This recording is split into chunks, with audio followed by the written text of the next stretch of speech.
Every year, millions of drivers pay hundreds of dollars for tows. Yet most engines die for reasons that are not actually fatal. Mechanics call these fake failures because engines often get stuck or confused rather than broken. Insider mechanics know emergency tricks that, when everything fails, can bring a seemingly dead engine roaring back in seconds with no mechanic needed. If a simple hammer tap or battery wiggle could save you $250, would you know how? Here are the hidden fixes dealerships rarely mention, but your wallet cannot afford to miss. A single sharp click when you turn the key, no cranking, no engine noise. For mechanics, that sound is a dead giveaway. The starter motor's internal parts are stuck. Here's the insider move. Slide under the car, find the starter, usually mounted low on the engine, and use a hammer or heavy wrench to deliver 2 or 3 firm, controlled taps on the body of the starter, not the wiring. The science is simple.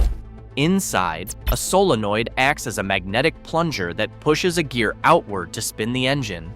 Over time, the plunger can stick from corrosion or cold, and the brushes that carry electricity inside the motor can lose contact.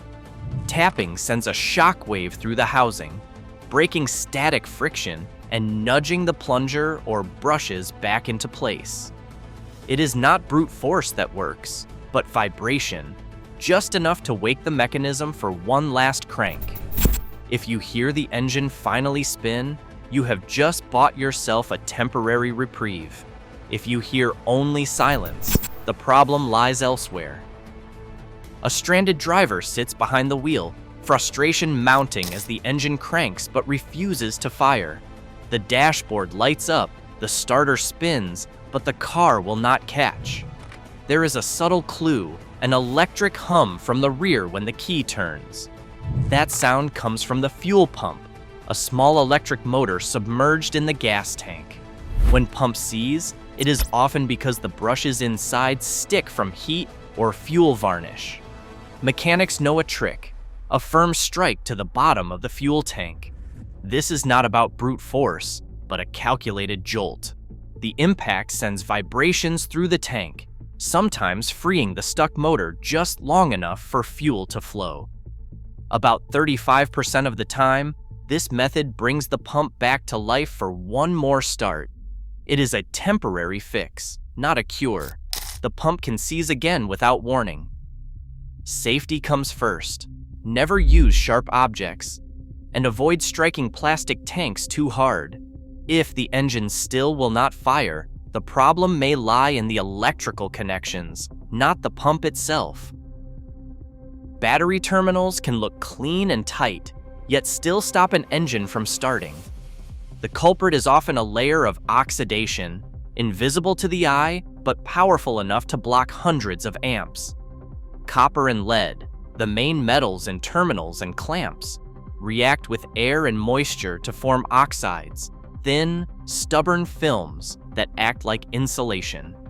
Even a battery that measures fully charged can become an island, cut off from the rest of the car by this microscopic barrier. Mechanics reach for the simplest tool, their hand. A quick twist or wiggle of the battery clamp grinds the oxide away, letting raw metal touch raw metal again. The difference is instant. Where a key once brought silence, now the dashboard lights up and the starter spins. This friction fix costs nothing and takes seconds, but it exposes a hidden truth. Not every dead engine is really dead. Sometimes, all that's needed is to restore a lost connection. With the physical checks complete, attention turns to what happens when the problem is not mechanical, but digital. Holding the gas pedal to the floor while cranking the engine triggers a hidden command in most modern vehicles. This is not a trick. It is a built-in safety feature called flood clear mode. When the engine control unit detects the throttle wide open during starting, it shuts off the fuel injectors completely. No gasoline enters the cylinders. Instead, the engine pulls in only air, letting the spark plugs dry out if they have been soaked by repeated failed starts or over-priming. In just a few seconds, this airflow can clear out excess fuel and restore normal combustion conditions.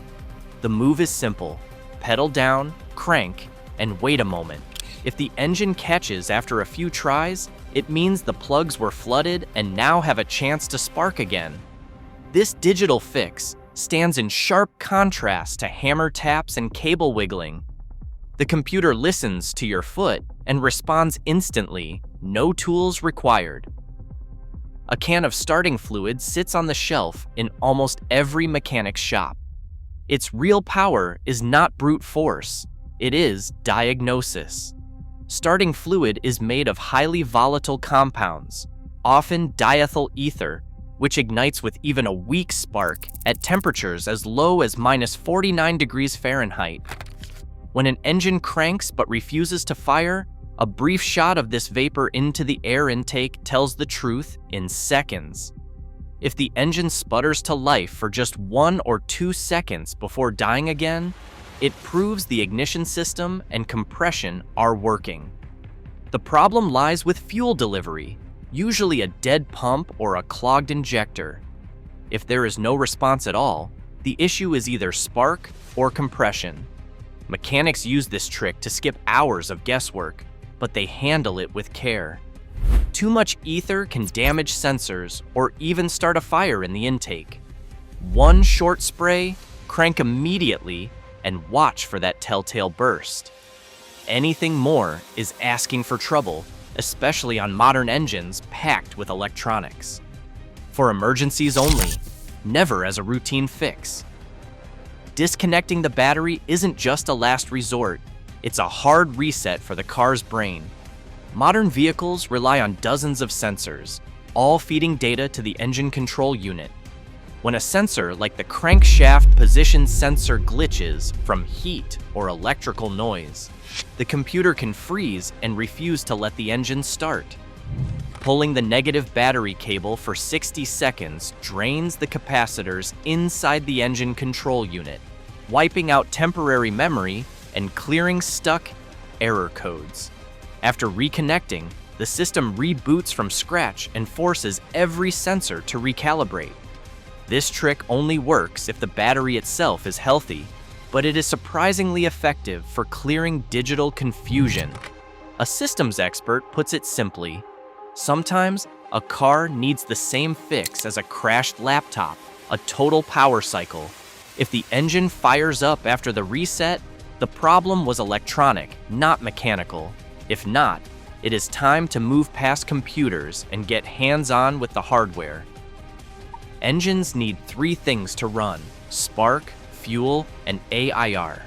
When the first 2 check out, but the engine still refuses to start, a hidden culprit can lurk in the air intake. In rare cases, after a sandstorm, a muddy back road, or even just years of neglect, the air filter can become so clogged that the engine suffocates. The result sounds like a mystery. The starter cranks, fuel injects, but nothing catches. Remove the clogged filter, even for a few minutes. Unfiltered air is harsh, but an engine will run on dirty air when it cannot run at all on no air. This move can mean the difference between stranded and moving, but every mechanic warns, get a new filter as soon as possible. Dust is brutal, and oxygen is non-negotiable. Momentum can do what a dead starter never will. It turns the crankshaft using nothing but the force of rolling wheels. Mechanics call this the push start, and it is a last resort for manual transmissions. With the ignition on and the transmission in 3rd gear, a few helpers push the car until it rolls at least 5 miles per hour. Then the driver pops the clutch, and the spinning wheels force the engine to rotate through the drivetrain. If fuel and spark are present, the engine coughs to life. This trick only works on manual transmissions. Automatics use a torque converter, a fluid coupling that disconnects the wheels from the engine when the motor is off. With no mechanical link, there is no push start. For manual cars, a little speed and a well-timed clutch drop can mean the difference between stranded and saved. Preparation turns a roadside disaster into a minor inconvenience. A compact jump pack delivers enough starter amps to revive most engines without another vehicle. Modern lithium models fit in a glove box, and they hold charge for months. An OBD2 scanner plugs into the car's diagnostic port, reads error codes, and pinpoints faults that would stump guesswork. For stubborn cases, a handheld impact tool like a rubber mallet can safely deliver the controlled vibration needed to free stuck components. These are not just gadgets, they are physics-based solutions that put control back in the driver's hands, saving time, money, and the cost of a tow. Today's engines combine old-school mechanics with digital complexity, and one glitch can mean the difference between being stranded and being self-reliant. Knowing these emergency tricks isn't just about saving money, it's about staying in control when technology fails and the road won't wait. What's in your emergency toolkit?